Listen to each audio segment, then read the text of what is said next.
Les querelles au PS, analyse de Noël Copin. James Callaghan à Paris, la monnaie européenne en question. Premier congrès de médecine pénitentiaire, le détenu n'est pas un malade ordinaire.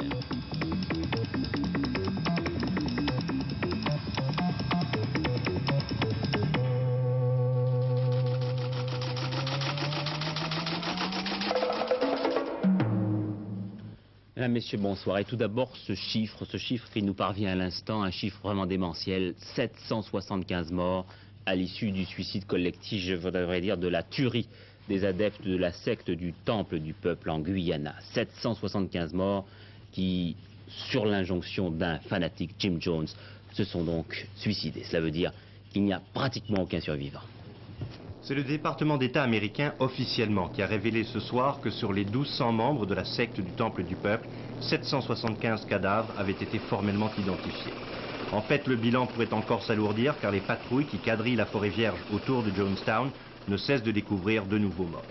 Les militaires américains qui rapatrient les corps des victimes ont formellement identifié ce soir la dépouille de Jim Jones, le fondateur de la secte, celui qui a ordonné ce suicide collectif dont l'horreur ne cesse de croître.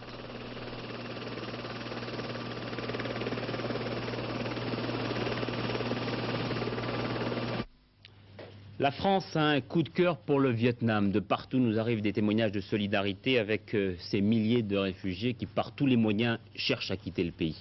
Vous savez que la France s'est déclarée prête à accueillir les quelques 300 passagers du Haïong qui souhaitent vivre sur son territoire. Mais très vite, l'affaire a dérapé sur le terrain politique. Le Parti communiste, dans une déclaration très sévère, s'indigne contre cette campagne et il appelle de son côté à la solidarité avec le peuple vietnamien et lance même une souscription. Bref, tout le monde est solidaire, mais visiblement pas des mêmes Vietnamiens et pas pour les mêmes raisons. En fait, les communistes français s'en prennent surtout à l'appel signé par un grand nombre de personnalités les plus diverses. Cela va de Jean-Paul Sartre à Brigitte Bardot, en passant par Yves Montand, Alain Gesmar, Bernard Stasi, le centriste, et Lionel Jospin, le socialiste. Appel pour la mise à l'eau d'un bateau pour le Vietnam, un bateau qui serait ancré au large des côtes de ce pays et qui pourrait accueillir en permanence tous ceux qui souhaitent le fuir. Nous avons senti que le problème dépasse le Haïong. C'est qu'il y a tous les jours des embarcations de fortune qui périssent en mer et qu'il fallait faire quelque chose pour ces personnes-là. Et c'est vraiment une chose absolument, une chose très urgente parce qu'on ne peut pas voir les gens se noyer sans rien faire. Est-ce que vous ne croyez pas qu'en faisant croiser un bateau au large des côtes du Vietnam, finalement vous allez inciter les Vietnamiens à partir? Nous avons pensé à ce problème, mais vous savez qu'il y a depuis 3 ans, nous avons déjà attendu 3 ans, si vous parlez de ce problème. Mais depuis 3 ans, il y a des gens déjà qui partent. Sans que nous fassions quelque chose, les gens partent. Donc je crois qu'il faut faire quelque chose. Oui, pour vous dire l'ampleur du problème, sachez qu'aujourd'hui encore, une trentaine de bateaux remplis de réfugiés vietnamiens ont été refoulés des côtes de la Malaisie. Malgré cela, quelques centaines de réfugiés ont quand même pu toucher terre. Avant-hier, un autre de ces bateaux avait encore coulé, provoquant plusieurs noyades. Il y a, je vous le disais, de nombreuses bonnes volontés qui sont mobilisées en France pour apporter un petit peu de baume à ces réfugiés, pour recueillir quelques gouttes de sang de cette hémorragie. La plus touchante est peut-être celle d'un petit village du Doubs, Vendoncourt, prêt à accueillir une famille de Vietnamiens. Jean-Marc Ilouz et Costas Philippou en reviennent. Pour une famille vietnamienne de séquestrés du Haïong, le bout de la nuit, la paix, ce sera peut-être cette vallée franc-comtoise. Un foyer, un toit enfin, parce qu'ici à Vendoncourt, on a pu rester indifférent aux cris, là-bas, en mer de Chine. On n'a pas voulu se contenter d'écouter, on a voulu aussi répondre. On a fait beaucoup de bruit autour de cette affaire, il y a eu beaucoup de discours. Et les gens de notre conseil ont estimé qu'à côté des discours, il fallait des actes. Et puis on a fait un acte. Je crois que c'est ça qui me paraît essentiel et puis simple. C'est plus que normal, c'est humain. C'est la réaction déjà d'un chrétien, déjà, pour commencer. Christian possède 30 vaches laitières. Il donnera le lait. Une grande surface, un fromager et un boulanger des environs nourriront gratuitement pendant 1 mois les réfugiés qui seront accueillis ici, dans cette maison, celle du fils du maire. Et déjà, une voisine retrouve ses inquiétudes de grand-mère en pensant aux enfants. Il faut qu'on les aide, il n'y a rien à faire. Il ne faut pas laisser quand même crever les enfants, c'est la vérité. Mais c'est les gosses. On ne sait pas s'il y en a beaucoup de gosses. Tu as déjà entendu parler du Vietnam? Oui. C'est loin d'ici? Qu'est-ce qui se passe là-bas? C'est la guerre. C'est toujours la guerre? Oui, ça a été la guerre. Ils ont parti en bateau. Oui, qu'est-ce qui se passe à bord de ce bateau? Ben, il y a des morts, il y a des blessés. Il y a des malades. Il y a des gens qui sont malades. Et si certains de ces malades, si parmi ces malades, il y avait des petits garçons qui venaient habiter ici, qu'est-ce que tu en penserais? Ouais, je suis d'accord. Dans les villages voisins aussi, on s'est ému. Ici, on propose simplement une cuisinière à bois, là, on offre une machine à laver ou un lit de camp. Des réactions encourageantes pour le maire. Ancien lieutenant-colonel en Indochine, aujourd'hui militant pacifiste, il n'a pas oublié la guerre, et pour lui, la mer de Chine, c'est tout près. Nous sommes surpris justement qu'un geste aussi simple ne soit pas accueilli comme un geste très simple d'humanité. C'est ce que nous avons voulu faire. Il n'y aura pas de problème d'intégration sur le plan du travail Je ne pense pas. Et nous avons déjà reçu ici, dans le village, des quantités d'étrangers. Et je crois qu'on est toujours l'étranger de quelqu'un. Alors pourquoi pas être l'ami de tout le monde? Merci à Vandencourt. L'opération de la dernière chance pour Ouari Boumedienne, les médecins, après avoir longuement hésité, ont fini par décider le principe d'une opération chirurgicale du cerveau dans les heures à venir. Ils espèrent ainsi découvrir le caillot de sang qui a plongé le président algérien dans le coma. Cela dit, l'opération est extrêmement risquée.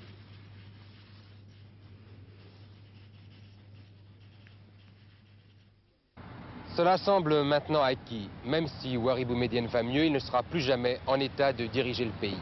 Et à Alger, on prépare déjà l'après-Boumedienne. C'est ainsi que le Conseil de la Révolution, l'instance la plus importante du régime, même si elle n'a pas d'existence constitutionnelle, tient réunion sur réunion, soit à la présidence, à quelques mètres d'ici, soit encore dans l'une des nombreuses villas qui surplombent Alger. Sans se livrer au jeu hasardeux des pronostics, on peut d'ores et déjà faire quelques remarques. 3 mots d'ordre d'abord quant à la succession de Ouari Boumedienne. 1. Assurer quoi qu'il arrive l'ordre. 2. Agir dans le cadre de la Constitution. Les Algériens se sont dotés d'institutions, ils entendent bien les utiliser pour montrer au monde entier que l'Algérie n'est pas un pays de pronunciamento. Une anecdote à ce sujet, impossible depuis hier de trouver le moindre exemplaire de la Constitution. Les librairies ici à Alger ont été vraiment dévalisées. 3e mot d'ordre, assurer la continuité. C'est au sein du Conseil de la Révolution qui a porté Ouari Boumedienne au pouvoir en 1965 que sera choisi le nouveau numéro 1 algérien. Ce Conseil de la Révolution comprend 6 militaires et 2 civils. Je crois qu'on peut dire, sans risque de se tromper, que le successeur de Ouari Boumedienne devra avoir dans sa poche un certificat de bonne conduite, d'une part de l'armée, d'autre part du parti. À moins que ce ne soit mis en place une direction collégiale qui représenterait les deux tendances. Oui, j'ajoute que les journalistes ont un petit peu de mal à travailler en Algérie. Un confrère de Paris Match et d'autres journalistes ont été hier refoulés. En être ou ne pas en être, voilà bien le problème du très shakespearien James Callaghan qui se montre pour l'heure bien réticent à l'entrée de son pays dans l'Europe monétaire. Il est venu ce matin confier à Valéry Giscard d'Estaing ses doutes à propos du système monétaire européen. C'est le chef de pays du pays le plus indiscipliné et le moins coopératif de la communauté européenne qu'attendait ce matin le président Giscard d'Estaing. On reproche souvent aux Anglais de retarder systématiquement les projets de la communauté et on attendait aujourd'hui la réponse du Premier ministre britannique sur l'adhésion de son pays au système monétaire européen. Réponse de Callaghan, une réponse d'anglo-normand, nous n'adhérerons pas tout de suite, mais par étapes et à certaines dispositions seulement. Pourtant, à la City, les hommes d'affaires, les banquiers, dans leur grande majorité, sont favorables à l'adhésion de leur pays à ce système. Parce qu'une monnaie européenne pourrait être un refuge devant un dollar incertain, parce qu'il est plus facile de faire du commerce avec des taux de change stables, enfin parce que les Anglais seraient obligés, pour rester compétitifs, de surveiller les salaires et les prix, et donc de mieux contrôler l'inflation, ce que veut la City. Et puis les banquiers sont importunés par cette image de mauvais Européens, et il relèverait très volontiers le défi. On peut se demander pourquoi est-ce que l'Angleterre s'abstient si la France se croit capable d'y entrer. Et je crois que la différence entre les deux pays, c'est une différence d'attitude, n'est-ce pas? Au fond, les Britanniques sont assez peu enthousiastes pour le marché commun. Ce n'est pas quelque chose qui est uniquement contre le système monétaire européen. Et si la Grande-Bretagne n'entre pas dans cette organisation des monnaies, est-ce qu'elle ne va pas se trouver un peu isolée au sein du marché commun? oui, je crois que l'Angleterre trouvera encore plus difficile de maîtriser l'inflation et ses autres problèmes en dehors du système monétaire et elle ne pourra pas compter sur le soutien de ses partenaires sur d'autres problèmes. Pourquoi est-ce que nos partenaires nous aideraient si nous nous abstenons du projet peut-être le plus important depuis que le traité de Rome a été signé? Comme disent les Français, les absents ont toujours tort. Or, l'Angleterre va être, Callaghan vient de le dire, mis dedans, mis dehors. Et en voici les raisons. Difficile pour le Premier ministre de défendre à fond un nouveau projet européen devant son électorat d'ouvriers qui rend responsable le marché commun de tous les maux de l'Angleterre. Et puis pour entrer dans le système, il faut être sûr d'abord de pouvoir tenir les prix et les salaires. Or, les ouvriers de l'automobile, les fonctionnaires, les mineurs font grève ou menacent de le faire, certains demandent jusqu'à 40% d'augmentation. S'ils l'emportent, c'est l'explosion, l'inflation, la livre qui dévalue et l'obligation de quitter le système après 3 mois. Des conséquences désastreuses et la honte. Dernier point, les Anglais, même s'ils s'en défendent, marchandent. Entrer les derniers dans le marché commun, ils souhaitent des réformes, en particulier dans l'agriculture. Alors, sans ces réformes, ils tergiversent et renâclent à participer à de nouveaux projets communautaires.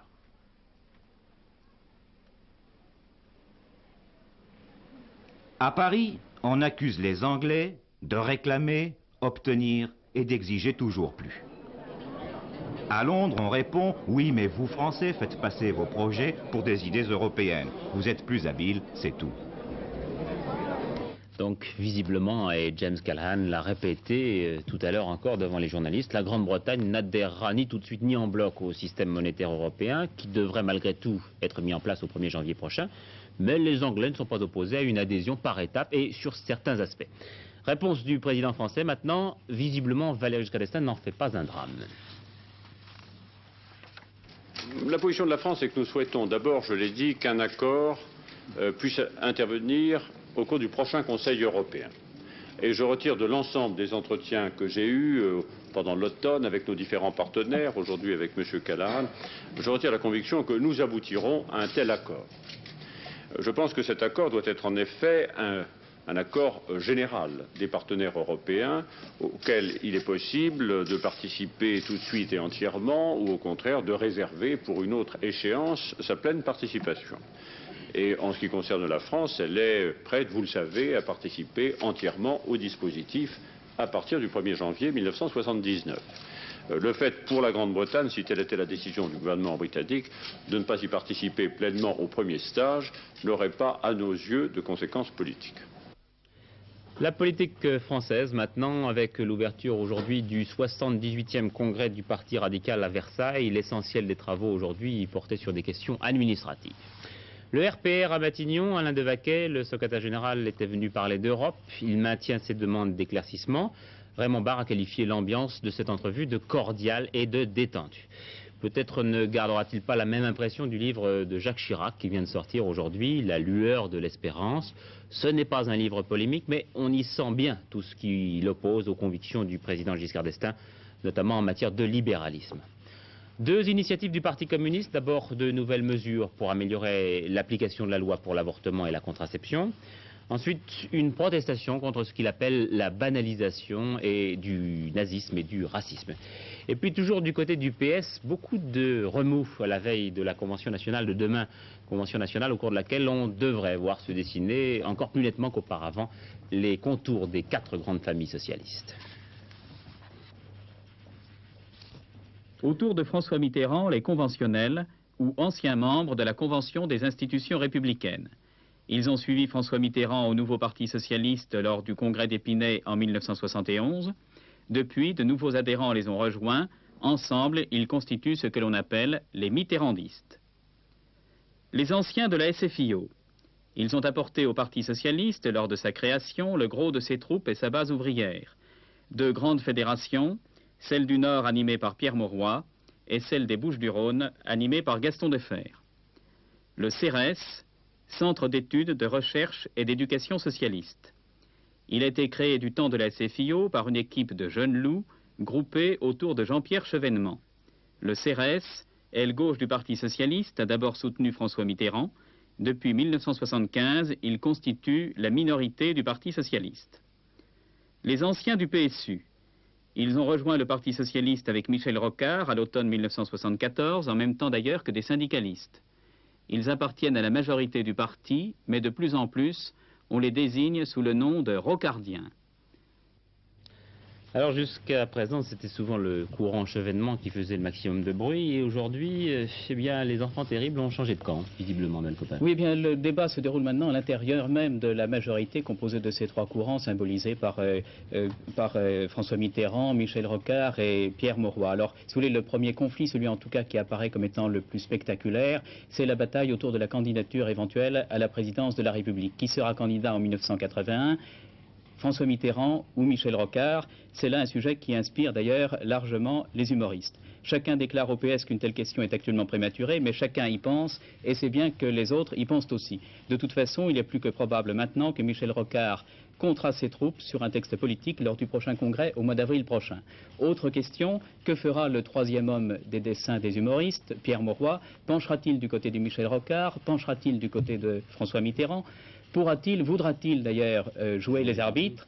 Là, il est à peu près certain que les mitterrandistes ne sont pas prêts à lui laisser remplir ce rôle. Pour eux, le seul arbitre possible, c'est le premier secrétaire du parti, c'est-à-dire François Mitterrand. Et c'est là que pourrait apparaître un autre conflit qui, à l'avenir, va détenir les rênes, le pouvoir dans le parti, les mitterrandistes ou les amis de Pierre Mauroy. C'est une question qui est peut-être moins spectaculaire que la première, mais qui a aussi son importance. Eh bien, quelques réponses peut-être demain à l'issue de la Convention nationale. L'indice des prix du mois d'octobre, il est de plus 0,9%. René Monory le juge normal, car essentiellement influencé par le relèvement des loyers, près de 3%.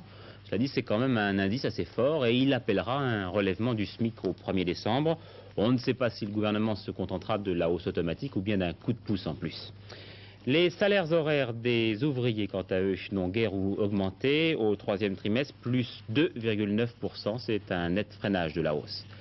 Des coupures de courant aujourd'hui dans toute la France entre 9h et 11h à l'initiative de la CGT et de la CFDT. Une mise au point de Peugeot sur les critiques de l'Institut national de la consommation à propos, vous vous souvenez, des 204 et des 304 à moteur diesel. Eh bien, 40% des dossiers de l'INC sont sans fondement, dit Peugeot. Peugeot qui a pour règle de traiter ses problèmes avec ses clients, cas par cas, en assumant toutes ses obligations, dit-il. L'Alcotest fait son entrée à l'usine. Les dirigeants de l'usine de Valourec à Anzin dans le Nord veulent en effet faire souffler dans le petit ballon, le même que celui qui est utilisé sur les routes, leurs employés soupçonnés d'être en état d'ébriété. L'affaire fait du bruit dans la région et même au-delà, puisqu'à l'Assemblée nationale, un député communiste est intervenu ce matin pour demander l'interdiction de cette pratique.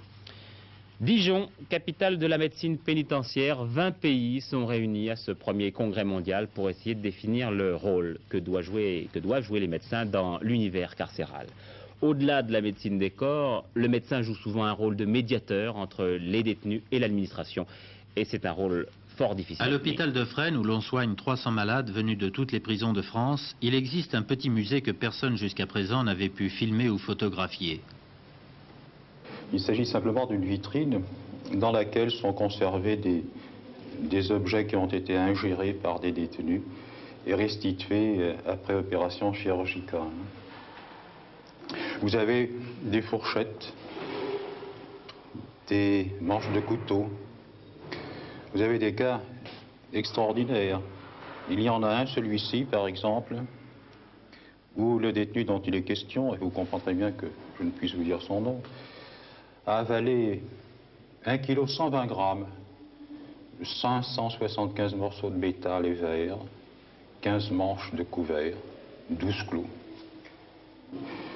Vous voyez là des tiges qui sont des tiges de poubelle et qui ont été avalées et ensuite évacuées. Évacuées, je dis bien évacuées. Et le détenu malade est maintenant guéri, ce qui est d'ailleurs extraordinaire. En prison, on consomme aussi beaucoup de médicaments, surtout des calmants, des euphorisants ou des petites pilules. Visiblement, nous avons eu un petit problème technique que Claude Ruben et Jean-Luc Léridon vont s'efforcer de régler. Je voudrais quand même vous dire qu'au cours de l'inauguration de ce congrès dont je vous parlais, congrès sur la médecine pénitentiaire, Alain Peyrefitte, le garde des Sceaux, a évoqué à nouveau le remplacement éventuel de certaines peines d'emprisonnement par des amendes proportionnelles aux revenus des condamnés. Par exemple, il serait envisagé de faire payer toute une année de revenus, le paiement étant étalé sur plusieurs années, bien sûr. Verdict au procès des 4 Noirs américains, 5 ans de réclusion criminelle pour les 2 hommes et 5 ans de prison, dont 2 avec sursis pour les 2 femmes.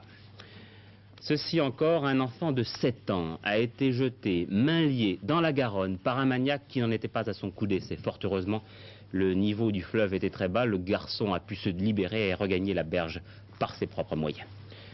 La transatlantique française maintenant, eh bien, à 2 jours de l'arrivée à Pointe-à-Pitre, une seule certitude, c'est la météo qui arbitrera la dernière manche. Le point tout de suite avec une correspondance téléphonique de notre envoyé spécial à Pointe-à-Pitre, Pierre Salviac. Les favoris de la transat française n'ont rien à dire ou ne peuvent rien dire. 19 jours de navigation et le silence total. Colas et de Kersauzon ont perdu la parole en même temps qu'on a perdu leur trace. Seul, Malinowski communique de temps en temps avec la Terre et avec France Inter. Sa dernière position le situe à moins de 3 jours de l'arrivée à Pointe-à-Pitre. Pour Colas et de Kersauzon, c'est le mystère. Le breguet atlantique de la Marine nationale, parti il y a 6 heures en reconnaissance, ne les a toujours pas repérés. Faute d'informations sérieuses, la rumeur va bon train. Ainsi, le Brécourt, qu'un navire de l'armée américaine, aurait repéré à la Colas sans autre précision. Le téléphone arabe a fonctionné aussi pour Olivier de Kersauzon. Des gens bien informés estiment ici qu'il pourrait arriver à Pointe-à-Pitre dimanche après-midi. Dans ce cas, il serait premier de la course.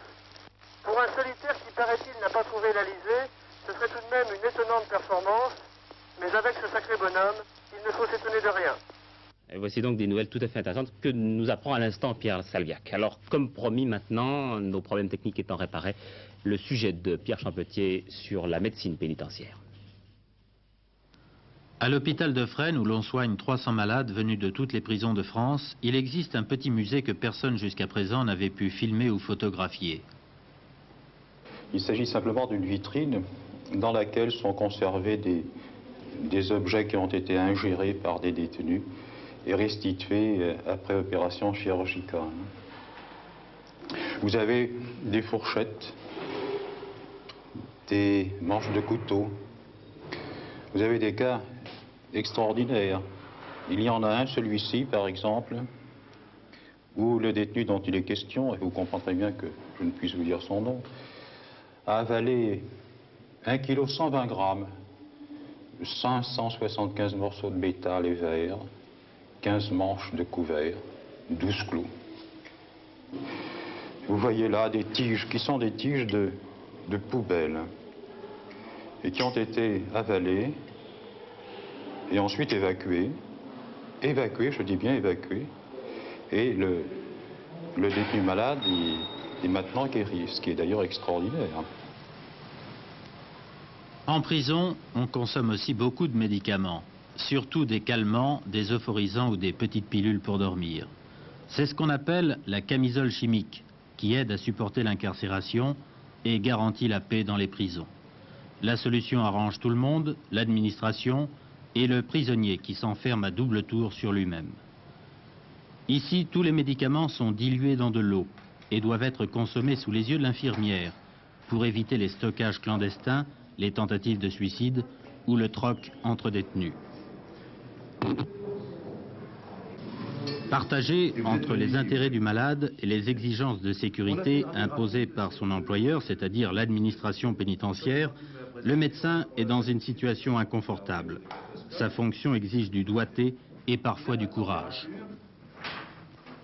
Il n'a pas de température. Nous sommes toujours dans une situation extrêmement fausse. Notre position est très ambiguë. Elle est ambiguë vis-à-vis du secret professionnel, parce que dans certains cas, nous sommes obligés de prévenir l'administration de certaines choses.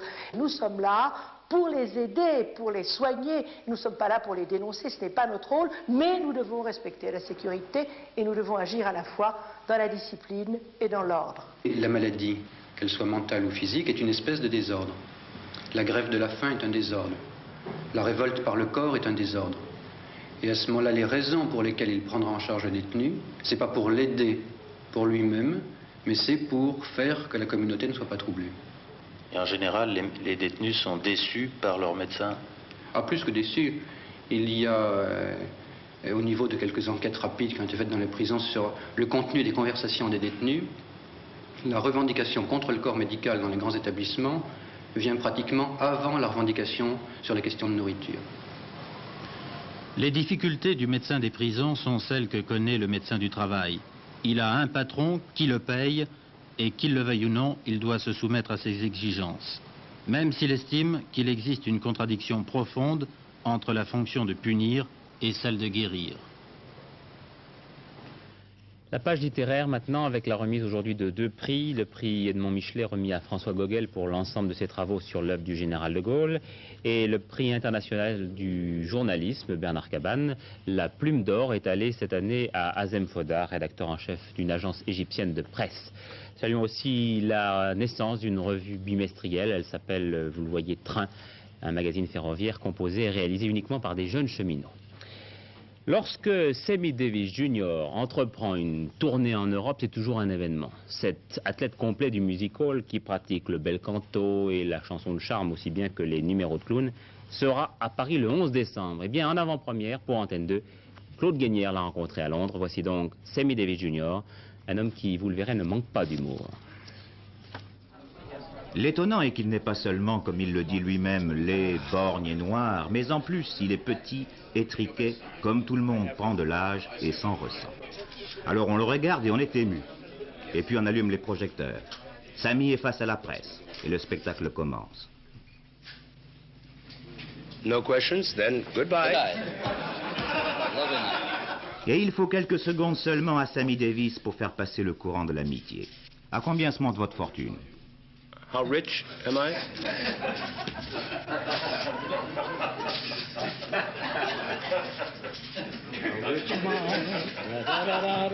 Well, let me put it this way, dear. When I came here, before the devaluation of the dollar, I was much richer. Que faites-vous avant d'entrer en scène? I'm not into vocal exercising. So I don't do any vocal thing. I vocalize. A lot of singers go out. Ya la la la la la la la la la. I vocalize this way. Walk on the stage and sing. When they begin the beginning, it brings back the sound of music so tender. It brings back a night of tropical splendor.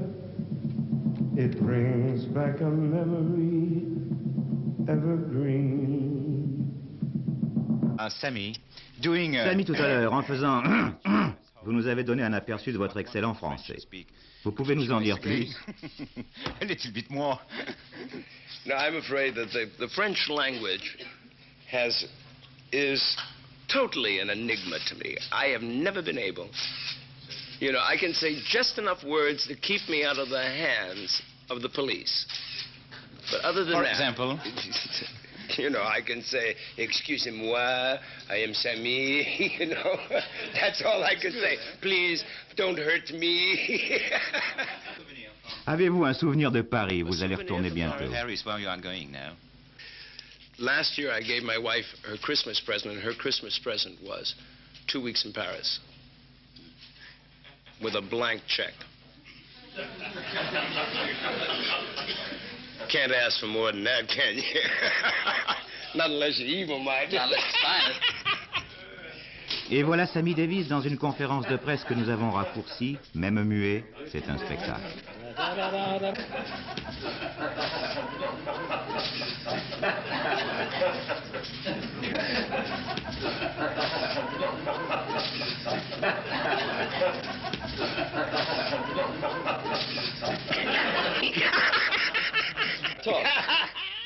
Apparaît donc le 11 décembre. La page de la météo maintenant, aujourd'hui vous allez le voir, alternance de zones nuageuses accompagnées de brouillard et d'éclaircies.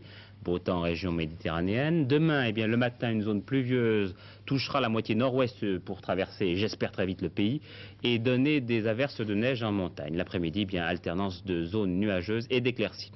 Les rendez-vous de l'actualité sur Antenne 2, 22h40, le dernier journal présenté par Pierre Alain, 12h30 demain, la première édition du week-end, samedi et demi en direct d'Abidjan. Thème de l'émission présenté par Jean-Claude Demangeau, des tam-tams au bip-bip. Un avant-goût de la Côte d'Ivoire, ce sont les utilisations du satellite français Symphonie. Voilà, point final tout à fait de cette présente édition. Bonne soirée à tous et excellente fin de semaine. Je vous retrouverai lundi avec plaisir. Au revoir.